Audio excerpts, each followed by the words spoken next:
இனிய காலை வணக்கம். நவுலவதை தில்லத்தேவன் லண்டனில் இருந்து. பொறிச்சொல் 1022வது மடல். அதாவது ஒரு மடல் வந்திருக்கு என்று சொன்னால் ஒரு கடிதம் வந்திருக்குது என்று சொல்லுவார்கள். அது கூடுதலாக கடிதம் என்று சொல்லுவார்கள், எல்லா தபால் என்று சொல்லுவார்கள்.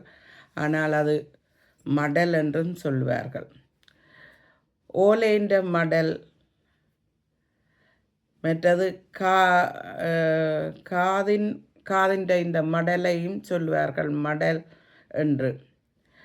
கைச்சீப்பு, கமுகு, மற்றது தாளை, இவற்றின் ஓலைகளை மடல் என்று சொல்லுவார்கள்.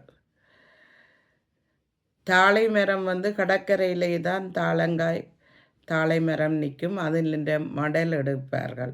அதே போல் வீட்டிலே கமுக மரங்களிலிருந்து விழும் ஓலைகளிலிருந்து அதனை மடல் என்று சொல்லுவார்கள்.